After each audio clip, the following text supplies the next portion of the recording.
중국으로 전해져서는 중국에서도 이게 중론이 중국에 전해지고 나서 아주 대단한 인기를 끌었어요. 중국의 불교를 이제 중론이 거의 뭐 평정했어요. 중국의 불교를. 이 중관이라고 하는 책이 전해지고 나서 불교가 뭔지를 몰랐죠. 중국 사람들이. 불교 언어를 가르쳐줘도 모릅니다. 왜 모르겠어요? 이 중국적인 사고가 아니니까 모르는 겁니다. 우리 불교인들한테, 여러분들한테 이슬람 신앙을 여러분들한테 가르쳐주면 여러분들 쉽게 이해할 것 같아요. 이해를 못합니다. 이슬람 신앙 같은 걸 얘기를 하면. 왜 그런가? 여러분의 머리가 이미 불교식으로 굳어져 있기 때문에 그래요. 중국에도 불교가 전해지니까 중국적인 사고에 젖어 있는 사람들한테 불교가 전해지니까 불교가 이해가 안 되는 거예요. 그 사람들한테 전해지질 않아. 그런 과정을, 그런 혼란기를 한 350년 정도 보냈어요. 중국 사람들이. 불교 책을 보기는 보는데 불교가 뭔지를 모르는 거예요. 우리나라에 기독교가 전해질 때도 마찬가지죠. 기독교가 맨 처음에 전해질 때 성경 이런 게 우리 한국에 전해진 게 아니라 성경 그런처럼 전해지지 않았고 맨 처음에는 천주실이라는 책이 전해졌어요. 파리 외방선교회가 상해 지역에 와서 이렇게 활동하고 있었습니다. 상해. 지금 중국에 이렇게 가면 상해에서 배 타고 가면 그 관세음보살 보타나카산인가? 뭐 있죠? 거기 가는데 옛날에 그 지역을 신라 고려 이럴 때는 상해 지역에 있는 그 지역 보타나카산 들어가는 배 타는 지역 그 지역을 뭐라 그랬냐면 옛날에 그걸 갖다가 소흥이라고 했어요. 소흥. 삼국유사에는 그 지역을 갖다 소흥이라고 해요. 소흥. 소흥 지역에 소흥 지역 그게 이제 사람들이 많이 드나드는 곳이 중국에. 중국에 대표적으로 외국 사람들이 많이 드나드는 데가 샹강, 홍콩, 그 다음에 소흥 지역, 뭐 이제 그 두 개 지역이 아주 유명히 많이 드나드는데, 맨 처음에 중국 사람들한테 기독교를 전하려고 그러니까 성경 갖다 사람들이 안 읽는 거예요. 뭐 읽어봐야 재미도 없으니까 안 읽어. 자기네들 사고에 이게 받아들여지질 않는 거예요. 나중에 파리 외방선교에서 책을 다시 편찬을 해서 갖고 들어왔어요. 그 책이 뭐냐? 천주실이라는 책이에요. 천주실이. 천주실이를 갖고 가서 이제 중국 사람들한테 대놓으니까 중국 사람들이 이게 도교의 옥황상제님 같은 뭐 이런 거네 하면서 이제 사람들이 이해했죠. 천주실이를 우리나라에 이제 가지고 들어오고요. 천주실이를 갖고 들어오니까 우리 한국에는 옥황상제 뭐 이렇게 무당들이 뭐 할 때마다 뭐 옥황상제님 뭐 하는 거 있잖아요. 응? 뭐 칠원성부님 하면서 절에도 있잖아. 저기 뭐 칠성날 하는 거 칠원성부님 하면서 뭐 북두칠성님 하면서 뭐 하는 거 있잖아. 그런 식으로 이해를 하는 거예요. 중국의 불교가 전해질 때도 똑같은 시행착오를 350년 한 겁니다. 그러다가 구마라습이 이제 이 중론을 번역했어요. 구마라습은 중국 불교에서 아주 중요한 분인데 구마라습에 의해서 이제 중국의 불교가 비로소 이제 불교다워져요. 구마라습이 활동하고 있을 때 그때 당시 중국의 승려들 가운데 아주 그 저명한 승려가 뭐 동진의 도안법사랄지 여산의 해원스님이랄지 이런 분들인데 그런 분들이 하고 같은 활동할 시기에 구마라습이 와서 이 중론을 중국 불교에 전한 거예요. 그러니까 중국 사람들이, 중국의 엘리트들이 뒤집어졌어요. 야, 불교 이게 정말 이게 사유세계가 이거 무궁무진하구나. 어떻게 일체를 부정하면서 부정하는 가운데 진리를 세우나. 야, 이 방식 정말 대단한 방식이다. 온전히 거기에 이제 매달려 갔어요. 그러고 나서 한 150년 후에 나온 승려가 이제 승조라는 스님인데 그 승조법사에 의해서 이 중론을 중심으로 해서 중국 불교가 평정이 돼가요.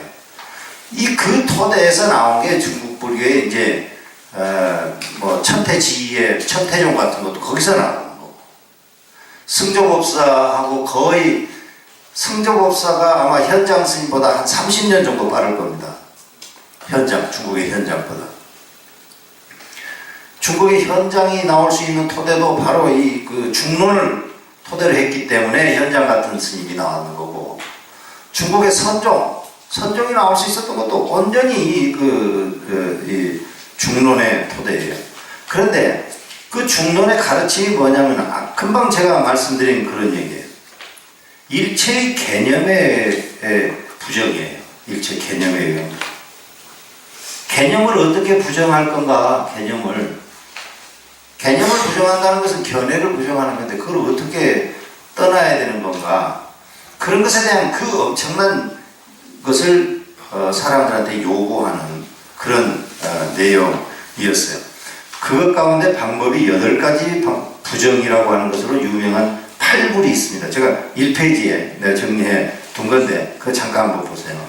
8가지의 부정으로, 부정을 8가지를 하는 거예요. 그렇게 해서 연기의 상호관계를 드러낸다.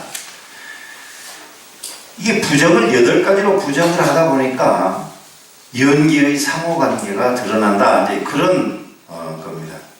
이제 중론에서 사용하고 있는 논리입니다. 연기를 드러내는 이유는 왜 연기를 드러내는가? 모든 것은 누군가에 의해서 만들어진 게 아니라는 거예요. 누군가에 의해서. 누군가가 이렇게 만들어야 되겠다고 만든 게 아니라는 거예요. 제법이 생겨난 것은 연기에 의해서 만들어졌다는 거예요. 그러니까 브라흐만이 뭐 만들었다, 아트만이 만들었다, 자아가 만들었다, 자성이 만들었다, 이런 얘기들이 이제 수도 없이 가능한데, 그러지 않다는 겁니다. 그러지 않다. 어떤 사람들은요, 내가 어떻게 생겨났는가, 제법이 어떻게 생겨나는가, 이런 얘기를 할 때는 자아가 있기 때문에 그렇다, 이런 생각을 할 수 있어요. 자아. 불교 하는 사람들도 이런 얘기 많이 합니다. 자아가 나를 만들었다고 생각하는 경우가 많아. 근데 이거 아니라 이 말이요. 또 그 다음에 푸드갈라가 나를 만든다. 푸드갈라라는 말은 인도 말인데, 지금 우리 한국에서 통용되고 있는 말로 가장 근사치의 말은 영혼이라는 말이 푸드갈라라는 말하고 가장 근사해요. 영혼. 절에 댕기면서 49제 지내면 살아있는 영혼이 어디서 죽어가지고 다음 생으로 간다. 그렇게 생각하고 있는 경향이 아주 많아. 연기인 건데 그렇게 생각한다고. 연기인 건데. 근데 부처님 그런 지적을 하는 거고, 나가르나 용수도 그걸 지적하는 거예요. 그 다음에 프라크리티가 한다. 프라크리티라고 하면 또 본성이라는 거예요. 본성품. 또 어떤 뭐 작용의 주체, 사람이 있는데 사람의 그 뭔 주체, 그런 거를 잊지 않겠어? 뭐 이런 거죠. 근본 원인, 철학 같은 거는 뭐 철학에서 말하는 근본 원인 같은 거 있죠. 제1원인 뭐 이런 거. 그 다음에 본질적인 특성, 자성, 변하지 않고 항상 존재한다는 거. 이런 것들이 나를 만든다. 이런 것들이 나를 형성해 간다. 이렇게 생각하는 경향이 많다고. 근데 그게 아니라는 거예요. 그게 아니야. 그럼 무엇이 나를 만들어가고 형성시켜 가는가? 그거는 연기라는 거예요. 연기. 이게 사람이 그렇게 생각의 방식을 탁 바꿔버려야 돼요. 생각의 방식을 바꿔버려야 돼요. 그것이 제가 1페이지에 정리해 놓은 8불이라는 거예요. 이게 중론에 나오는 말입니다. 한번 봐요. 1페이지에 보면 불생이라고 하는 것은 생겨나지 않는다는 말이에요. 생겨나지 않는다는 말인데, 이게 뭐가 생겨나지 않는다는 말이 아니라 스스로 생겨나지 않는다는 말이에요. 스스로. 어떤 것도 스스로 생겨나지 않는다. 이게 불생이에요. 어떤 것도 홀로 생겨나지 않는다. 홀로 저절로 생겨나는 거 있어요? 홀로 저절로 생겨나는 거. 홀로 저절로 생겨나는 게 사생 칠취할 때, 사생할 때, 화생이 저절로 생겨나는 걸 화생이라 한다는 거예요. 사생 칠취할 때. 테란스파, 화생. 그게 저절로 생겨나는 걸 화생이라고 해요. 그것을 뭐를 화생이라고 그러는가? 다 연기에 의해서 생겨나는데 저절로 생겨나지 않는다 그랬어요. 근데 저절로 생겨나는 건 없다는 거예요. 저절로 생겨나는 건 없어. 두 번째는 뭐냐면 부단, 불멸.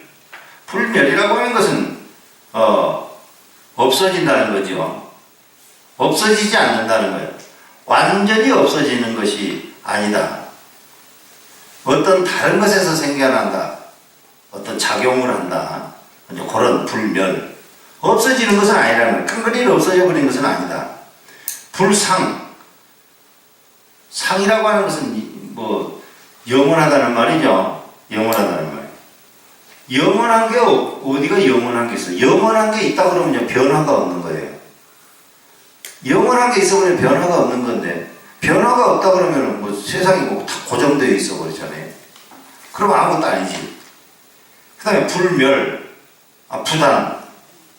완전히 영원하지도 않고 완전히 단멸하는 것도 아니다. 뭐 이런 거고. 불일. 불일이라는 것은 일이라고 하나라는 말인데 하나도 아니다 이런 말이 아니고 그 위에 불상하고 같은 말이야. 같은 것도 아니다. 같은 것도 아니다. 불이 온전히 다른 것도 아니다. 불내. 시간적인 관계에서 어떤 것이 어떤 것으로 변화한다. 뭐 그런 것도 아니고 어떤 것이 어떤 것에서 변한 것도 아니다. 또 불거. 또 어떤 것에서 어떤 것으로 변화해 가는 것도 아니다. 다시 한번 정리합니다. 모든 존재가 생겨나는 것은 존재라고 하는 것은 모든 거예요. 모든 것. 우리가 생각하는 모든 것이에요. 생물, 무생물 이런 거 표현 말할 것도 없이 모든 것이에요. 여기에 정신작용까지 다 포함되는 거예요. 눈으로 보고 이런 것만이 아니고 정신작용까지 다 포함하는 거예요. 이런 것들은 저절로 생겨나지 않아요. 분명히 무슨 계기가 있어야 생겨나는 거죠. 그리고 항상 이게 변화해 가는 것이기 때문에 그 전의 모습을 유지하지 않아. 그렇다고 해서 그게 없어진 것도 아니에요. 영원한 것도 아니야. 변화해 가는 것이기 때문에 끊어 없어져서 단면해버리는 것도 아니야. 어떤 것이 생겨난다는 것은 과거의 어떤 것으로부터 현재의 이것으로 변화해 온 것도 아니야. 이것이 또 지금 현재의 이것에서 어떤 것으로 변화해 가는 것도 아니야. 그럼 뭔데? 단지 조건 속에서 생성하고 변화할 뿐이라는 거예요. 그게 연기예요. 그게 연기. 그 얘기를 온갖 경우의 수를 다 들어서 낱낱이 이렇게 따지고 있는 것이 중론입니다. 중관에서는 그러면 마음이 어떤 건가? 개념으로 인해서 생겨나는 일체의 견해를 떠나라. 이게 이제 중관의 핵심이라 했는데, 개념에 의해서 생겨난 일체의 견해를 떠나라. 주관을 바탕으로 해서 생각하지 말아라. 경험을 바탕으로 해서 생각하지 말아라. 인식을 바탕으로 해서 생각하지 말아라. 그게 이제 중관의 핵심이라고 그랬는데, 그러면 중관에서 결론 내리는 마음은 어떤 것이 마음인가? 그에 대한 것입니다. 10페이지 첫 줄부터 중관하는 사람들에게, 중관한다고 하는 것은 불교를 제대로 하는 사람들 이렇게 보면 돼요. 그런 사람들에게 마음은 회고와 기억의 기능을 담당한다, 이렇게 보시면 될 것 같아요. 회고라고 하는 것은 되돌아보는 거죠. 기억하는 거예요. 회고와 기억이라고 하는 것이 바탕에 대해서 이제 주관이 만들어지지 않습니까? 그러니까 회고와 기억의 기능을 담당하는 것이 마음이고, 회고와 기억이야말로 주관을 만들어내는 근본 어떤 동기가 되는 것이죠. 그러니까 회고와 기억이라고 하는 그거야말로 연기의 실상을 왜곡시키는 거예요. 회고와 기억. 내가 갖고 있는 나의 기억, 이게 연기를 왜곡시키는 주범이라고. 그러니까 우리가 기억을 갖고 있는 한은, 제법의 실상을 여실히 이해할 수가 없어. 자각할 수가 없는 거예요. 기억을 갖고 있는 한은 실상을 왜곡해서 이해할 수밖에 없어. 내한테 편리할 대로 이해할 수밖에 없다고. 근데 그 기억이 어디서 만들어진 건가? 기억이 어디서 만들어진 건가? 그 기억이라고 하는 것은, 기억이 만들어진 그 동기에는 나의 의지가 있어요. 의지. 나의 의지가 나의 기억을 만드는 거예요. 내 의지가 인식을 만들어내는 거고, 내 의지가 내 인식을 만들어내고, 그 인식이 경험이고, 경험이 주관이잖아요. 그러니까 주관이나 이런 것들은 결국에 무엇에서 비롯되는가? 그거는 내 의지에서 만들어지는 거예요. 내가 내 의지를 어떻게 갖고 있는가? 아무리 춥다고 하더라도 추운 것을 의식하지 못하는 사람한테는 추위가 추운 것이 아니죠. 아무리 춥다 해도. 아무리 쾌적한 곳에 있다고 하더라도 자기의 마음씀이, 의지가 그때 당시 그 쾌적함을 받아들이는 자기 준비가, 쾌적함을 받아들일 준비가 안 돼 있는 사람한테는 아무리 쾌적한 곳에 데려다 놔도 짜증이 나는 거예요. 따라서 일체 모든 것을 만들어내는 것은 자기의 의지예요. 의지. 불교가 불교인 이유는 바로 그 의지를, 바른 의지를 만들어내라고 가르치는 데 있어요. 불교는. 바른 의지를 만들어내라. 바른 의지를 일으켜서 생활해라. 그것을 가르치는 데 원인이 있다고요. 개인의 의지작용이라고 하는 것은 개인의 인격을 만들어내는 첫 출발점이에요. 내가 내 의지를 어떻게 쓰느냐에 따라서 나의 인격이 결정이 되는 거죠. 불교는 따라서 인격을 온전히 이룬 것, 인격을 온전히 도야한 것, 그것을 깨달음이라고 할 건데, 온전히 인격을 이룰 수가 있냐고요. 인격의 온전한 이름이라는 게 어디가 있어요? 그런 사람은 없어요. 그 무한한 목표를 두고요, 현재 내가 일으키고 있는 나의 의지를 바른 의지로, 연기에 맞게, 연기의 실상에 맞게, 공성에 맞게 나의 의지를 일으키라고 끊임없이 촉구하고 가르치고, 그 정신으로 살라고 윤리적인 지침을 내려놓고, 이런 것이 불교인 거죠. 이런 것이 불교인 거죠. 내가 조금 전에 인터넷에 내가 뭐 하나 찾아볼 게 있어서 인터넷을 열었더니 법륜 스님 그 마크가 나왔어요. 나는 개인적으로 내가 법륜 스님을 만나본 적도 없고, 법륜 스님하고 대화해 본 적도 없고, 법륜 스님 내가 무슨 서적을 내가 막 이렇게 다 읽어보고 그런 적도 없어요. 근데 법륜 스님이 이렇게 사는 거 보면 참 그분이 보살인 것 같다는 느낌은 받아요. 법륜 스님이. 그 스님은요, 자기가 깨달았다는 이런 허풍 안 쳐요. 모르면 모른다 하고 늘 그 정신으로 살도록 사람들한테 촉구해요. 부처님 당시에 부처님이 그런 얘기 했어요. 세상이 어떻게 구성되어 있고 어떻게 운영되어 가고 있고 이런 것들을 알려면 물리학 공부해야 되고 초기 발생학 이런 거 공부해야 돼요. 불교가 불교 공부하는 것은 그런 연기의 실상 이런 것을 다 낱낱이 설명하는, 과학적인 방식으로 설명하는 이런 게 아니에요. 불교는 그 정신으로 어떻게 하면 그 정신으로 살 수 있는가, 그거를 이렇게 관심 있게 얘기하는 거예요. 내가 정말 여러분들한테 죄송하고 불교인이라고 이렇게 머리 깎고서 승복 입고 다니면서 이러면서 참 나 죄송스럽고 부끄럽다는 생각 참 많이 해요.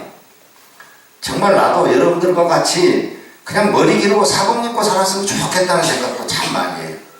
정말 많이 해요. 부끄러워. 너무 부끄러워. 세속에 정치학을 공부하는 사람들 보세요. 그 사람들은 정치 공부를 해요. 그러면서도 세상에 대해서 이렇게 하면 안 된다. 세상에 대해서 큰 목소리를 내요. 세상이 이렇게 가서는 안 된다. 이렇게 가야 한다. 수학 공부하는 사람들, 수학자들도 그래요. 변호사들도 그래요. 사회학 하는 사람들, 사회학 하는 사람들도 그래요. 불교 공부하는 사람은 세상이 이렇게 가야 된다는 얘기를 안 해요. 근데 불교도 그런 얘기를 하는 것이어야 되거든요. 근데 법륜 스님 보면 나 그분 잘 알지도 못하는데 그분은 이 정신으로, 불교의 정신으로, 연계의 정신으로, 공성의 정신으로 세상은 이렇게 가는 게 옳다는 얘기를 부단히 하는 거야. 난 그래서 그건 참 존경스럽더라고. 어떤 사람도 비판하는 사람도 있겠지. 그러니까 세상이 이렇게 운영되어야 된다라고, 이렇게 살아야 된다고 말하는 그 근간의 핵심이 되는 내용은 무엇인가? 내가 7페이지 두 번째 패러그래프에 정리해 놓은 거예요.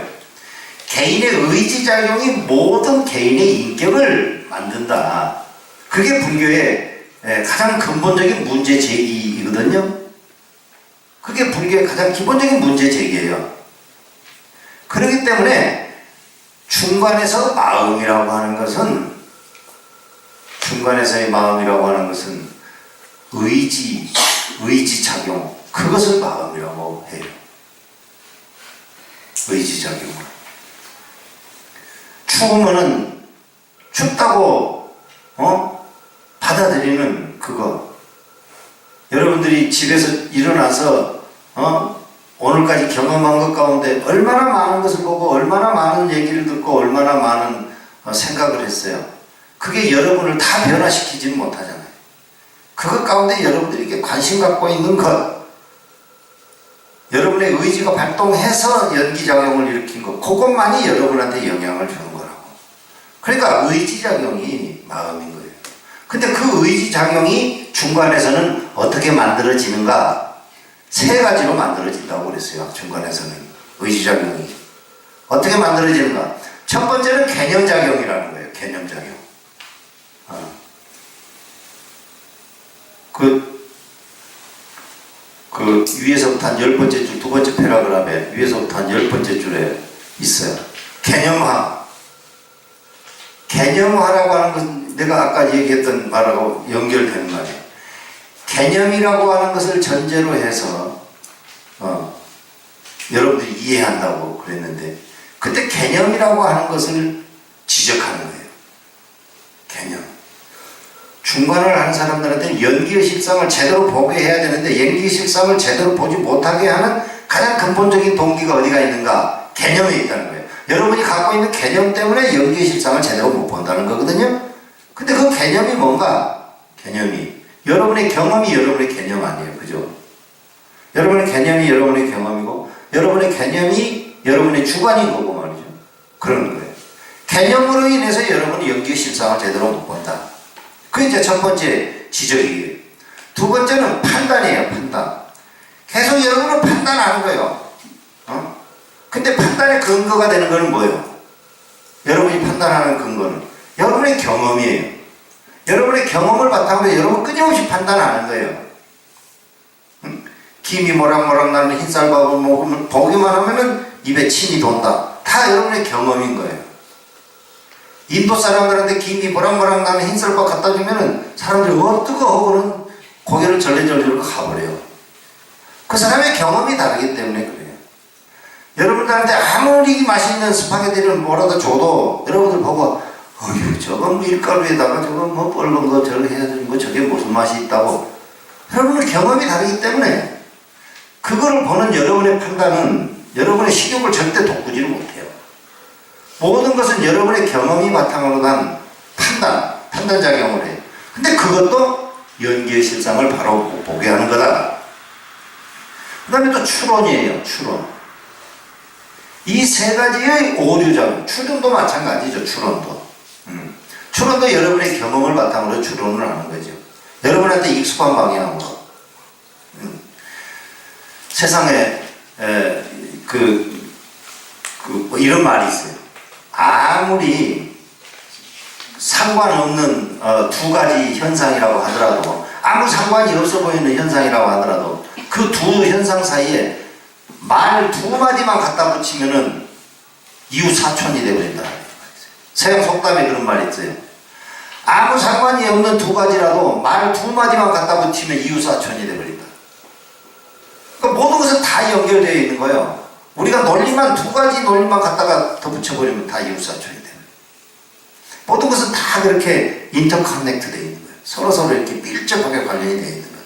근데 그 논리를 만들 때 뭐 갖고 만들겠어요? 자기 추론으로 만드는 거예요. 근데 그것이 그렇게 자기한테 익숙한 방향으로, 자기한테 유리한 방향, 끊임없이 우리는 그렇게 논리를 만들어가고 그러고 있는 거다. 그렇게 해서 우리는 연기하고 있는 실상을 왜곡시킨다. 이런 내용들을 포괄적으로 중관에서는 마음이라고 그래요. 중관에서는 마음이라고. 그 마음의 핵심은 그 세 가지 개념이랄지 판단이랄지 추론이랄지 이 세 가지를 만들어내는 가장 기본적인 동기는 의지작용이에요. 의지작용. 근데 의지작용은 어디서 나오겠어요? 의지작용은 또 의지작용을 만들어내는 것도 여러분의 주관이 만들어내는 거예요. 의지작용을 만들어내는 거. 그러면 여러분의 주관은 이미 오염된 작용 아니에요? 그게?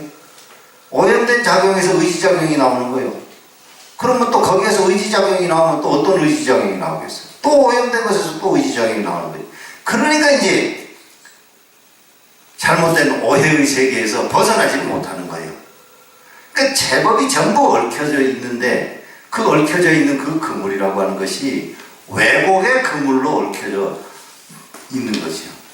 그런 것들을 8가지의 부정을 통해서 연기의 실상으로 이해되도록 하고 있는 것이 중론이다. 뭐 그런 정도로 말씀을 드리고 한번 봅시다. 중론.